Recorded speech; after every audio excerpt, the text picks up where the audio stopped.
Time now is 7:35 right now. And you know, last month's historic heat wave has left many people reconsidering how to better prepare their homes for triple-digit temperatures. Yeah, of course, it was only June, right? We've still got the whole summer to go. And one of those things could be making sure that if you have an air conditioner, it's in tip-top shape as we look ahead to the rest of the summer months.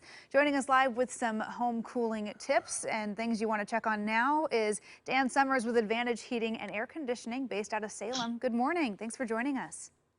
Good morning. How are you today? We're good. So I'm Doing great. curious to hear from you. What were some of the biggest issues you saw with this recent extreme heat? Well, what people don't understand, neither did I until I got into the industry, is that we really size our heating and air conditioning for about 95 degrees.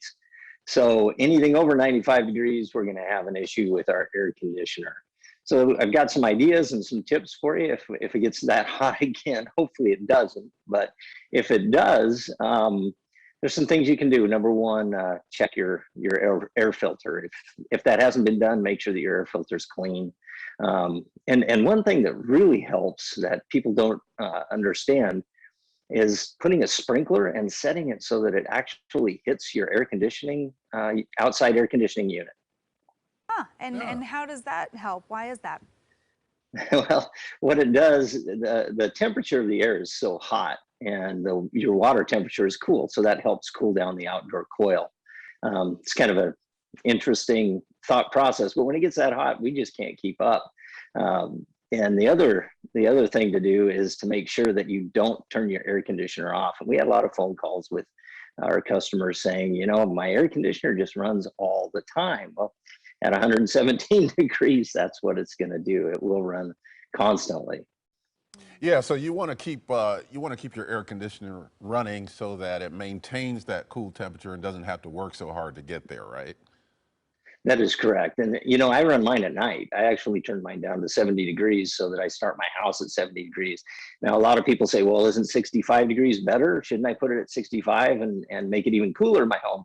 What happens at that point is you'll end up freezing up your indoor coil. So about 69 degrees will be about the lowest temperature that you want to put it. But start your home at that comfortable temperature and set it and forget it. I don't know how else to put it. Okay, it's interesting. Well, you talked a little bit about air filters. That's important for both heating and cooling. What happens if you don't change your air filter and it gets clogged or dirty? Well, what happens, no air flows across that indoor coil. And then actually your indoor coil will create ice and you won't have any airflow at all. You won't have any air conditioning. You won't have any airflow. And it does a whole lot of things. So it's really important to make sure you keep your air filters clean. Okay. That's one that I'm probably not checking up on it as often as I should.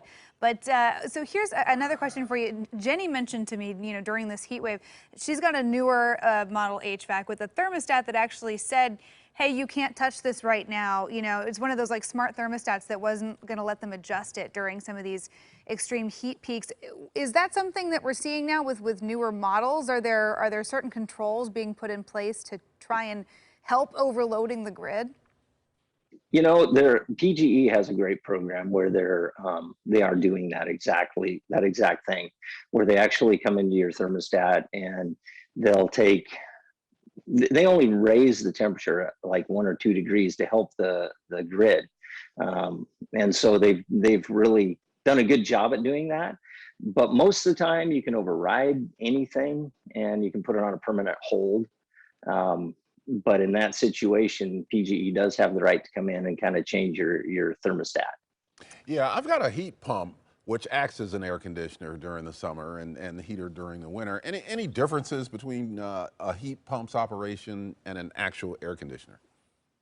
No, there isn't. Basically, what an air conditioner is, I mean, a heat pump is it's an air conditioner that we learned how to change the flow of refrigerant and make it so it heats. So there isn't anything different. The other thing that I wanted to make sure that everyone knows out there is to clean all the debris and everything around the outside of your unit, your air conditioner, your heat pump. Okay. Hey, Dan, real quick, we're almost out of time, but I just wanted to ask you if anyone after this heat wave is like, I got to do it. I got to get AC now. If they don't already have it, when is the best time of year to make that happen? Well, we're kind of in the middle of it, so you're going to be a few weeks out. But we can get to you if you're in our area or service area. Usually, in the springtime, people that kind of plan ahead. That's a good idea. Yeah, okay. And hopefully if you do it now, it'll be before the next heat wave. Dan Summers with Advantage Heating and Air Conditioning. Thanks for the cool tips.